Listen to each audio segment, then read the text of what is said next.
செங்கல்பட்டு மாவட்டம் மாமல்லபுரம் அடுத்த திருவிடந்தை பகுதியில் வன்னியர் சங்கத்தின் சார்பில் நடைபெறும் சித்திரை முழு நிலவு மாநாட்டை ஒட்டி வன்னியர் சங்க கொடியுடன் பாராகிளைடர் பறக்கவிடப்பட்டுள்ளது.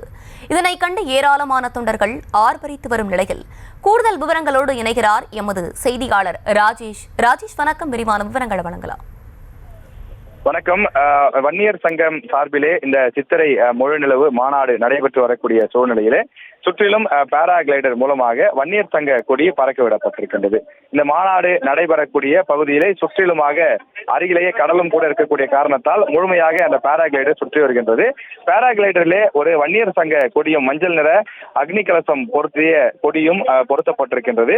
அந்த கொடி மேலே பட்டுளி வீசி பறக்கின்றது. தொடர்ந்து அதை பார்த்து கீழே இருக்கக்கூடிய தொண்டர்கள், பாமகவினுடைய தலைவர் உள்ளிட்டோரெல்லாம் கையசைத்து அந்த கொடியை அவர்கள் மகிழ்ச்சியை வெளிப்படுத்துகின்றார்கள். நாம் திரையிலே பார்க்கின்றோம், கழுகு பார்வை காட்சியை பார்க்கின்றோம். சுமார் 10 லட்சம் பேர் இந்த மாநாட்டிலே பங்கேற்பார்கள் என தெரிவிக்கப்பட்டிருக்கின்றது. இந்த மாநாட்டிலே தற்போதே கிட்டத்தட்ட 3-5 லட்சம் வந்திருக்கிறார்கள். தொடர்ச்சியாக பல்வேறு மாவட்டங்களிலிருந்து புறப்பட்டவர்கள் வந்த வண்ணமாக இருக்கிறார்கள்.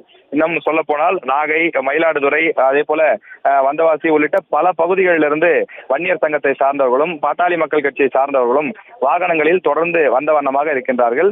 இன்று இரவு 8 மணிக்கு ட்ரோன் ஷோ செய்யப்பட இருக்கின்றது. 1500 ட்ரோன்கள் கலந்து கொண்டு அந்த ட்ரோன்கள் பல்வேறு இடஒதுக்கீட்டு தியாகிகள் 21 பேர் அவர்களுடைய உருவம் மற்றும் அவர்களை பற்றிய அந்த வரலாறு, அதே போல பாமகவினுடைய சம்பந்தப்பட்ட சில தலைவர்கள், வன்னியர் சங்கம் சம்பந்தப்பட்ட தலைவர்கள் என 51 பேருடைய அந்த புகைப்படங்களும் வானில் தோன்றுவது போன்ற ஒரு காட்சியை உருவாக்க இருக்கிறார்கள். அதனிடையே தான் தற்போது இந்த பாராகிளைடர் ஏற்பாடு செய்யப்பட்டிருக்கிறது.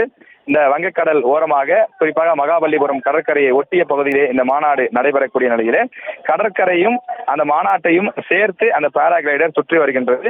மஞ்சள் நிற கொடி வீசி நடந்து வரக்கூடிய அந்த பாராகிளைடரை சுற்றி வரக்கூடிய நிலையிலே கீழே இருந்து தொண்டர்கள் அதனை பார்த்து கையசைத்து ஆர்ப்பரித்து வருகிறார்கள்.